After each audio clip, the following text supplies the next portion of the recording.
Sitaw Star.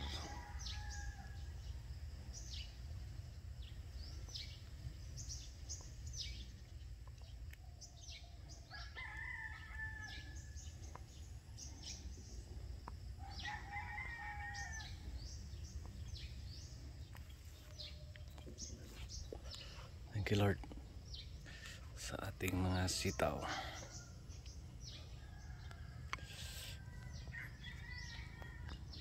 Sitaw Star.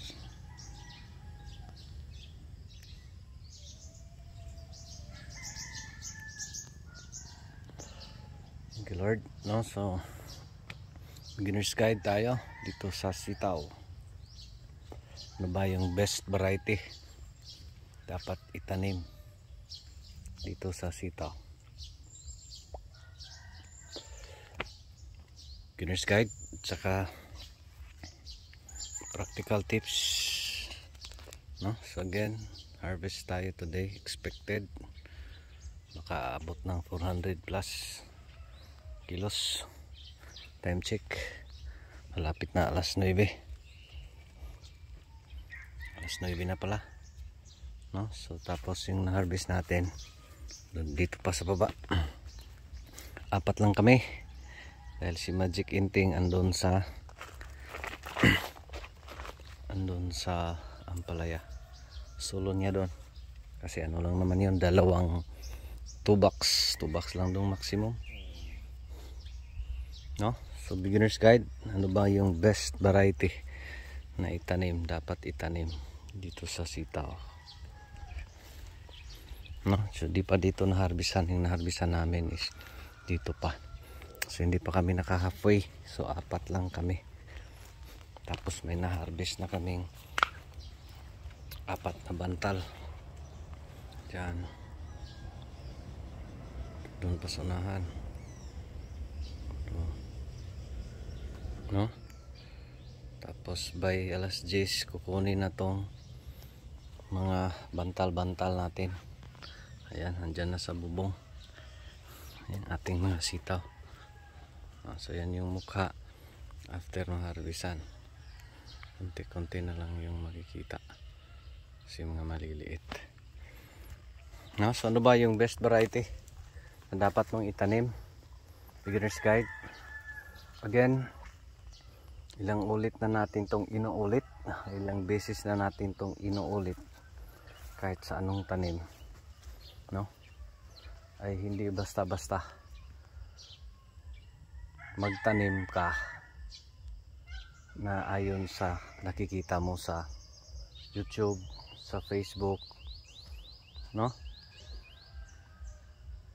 Tapos nakita mo maganda yung pagbunga, tatanim mo, no? So hindi yan dito sa farming. Ano ba yung best variety na itanim mo? Dapat yung best preferred ng market mo. In short, huwag kang magtanim ng mga varieties na hindi mabenta. Paano mo malaman? Punta ka sa merkado, that's the best. Or magtanong-tanong ka dyan sa mga kapitbahay nyo, ano bang mabenta dito sa area natin. Bakit? Itong mga green, no? Ito yung preferred dito sa Cebu. Ngunit hindi ito mabenta sa Luzon kasi yung gusto nila is yung puti, no? Di ba? Shout out sa mga taga Luzon, correct me if I'm wrong, no? Bakit? Kasi again, yung pagtatanim natin ay mag-base tayo sa preference ng ating market, preference ng buyer, tsaka preference ng consumer. Hindi tayo mag-base sa kung anong nakikita natin, no? Na mga varieties. Of course, the best pag yung mga nakikita ninyong mga magagandang variety. No, again, ito ay Star Premium, no? Ito yung mga pinahinog natin. May mga hinog na naman, kinuha na natin. Ay problema sa daming bunga, hindi kinunan. Ayan, naging mahina.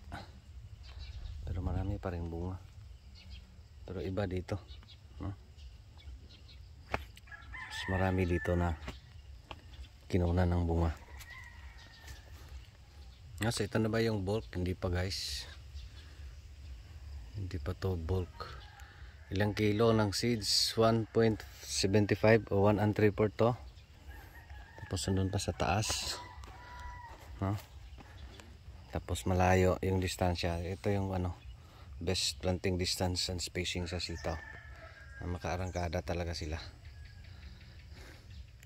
So again, ulitin natin. Ito yung Star Premium F1, no? So para sa akin ito yung best variety, no? So siguro kung makikita ninyo doon sa tips natin paano magparami ng bunga dito sa sitaw, ito yung variety na to.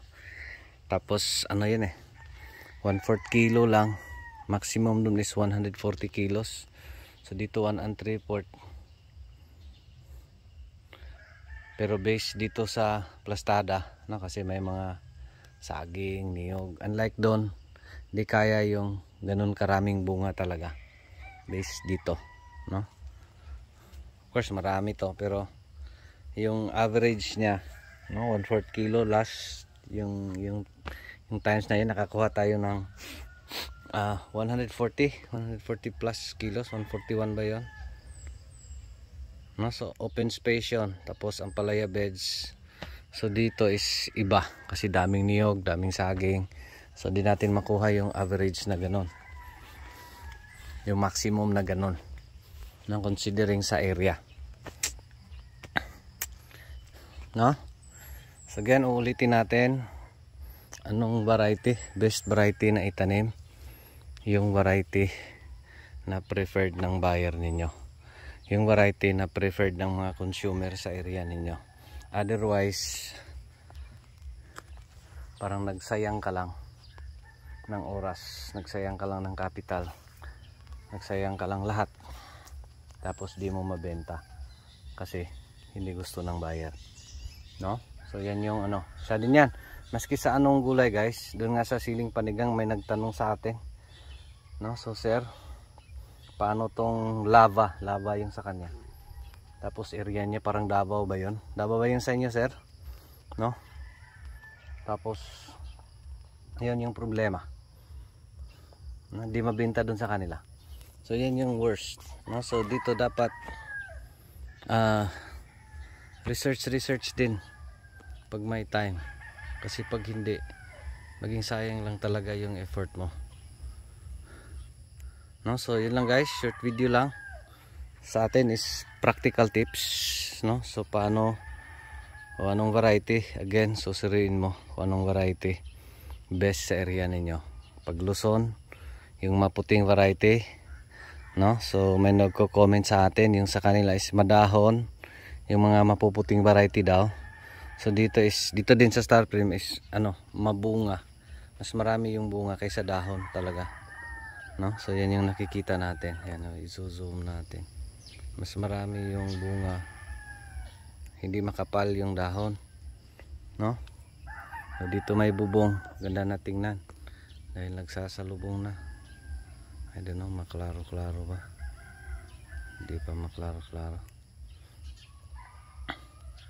no? So dito sa atin, best para sa akin ito Star Premium ng Condor. Pwede rin yung Bunga ng Swiss, pwede rin Negro Star ng Condor. Sa atin nung una is preferred ko yung Fantastico kasi parang nakita ko yung pero yung problema sa Fantastico is yung shelf life, no? So dito sa Condor mas matigas kasi, no? So mas mahaba yung shelf life nila. Iba doon sa Fantastico na magreklamo yung buyer, okay lang yun pag mahal, pero pag mura yung presyo, yan yung pahirapan talaga. So ngayon update sa presyo, mas bumaba, no? Last Monday, ngayon ay Thursday, last Monday tayo nag-harvest, ngayon 3 days gap, kaya makita nyo mas marami, no? So 25 na. So ngayon I don't know. So yung trends dito is pababa. Ito yung kinatatakutan natin na problema sa sitaw, no? Yung presyo. Napaka malikot, napakagalaw, magalaw. Ano silang guys, harvest pa kami. Ano lang, habol oras. No, so sana may natutunan to pa rin si Jupila Farmer, anak. Di matoy ang farmer nga gwapo suhito may kahibalo apan ay saba kay mang harvest pa mi. Luyan akong harvester no. Kung kinakusgan akong harvester guys. Yan. God bless everyone. Thank you Lord.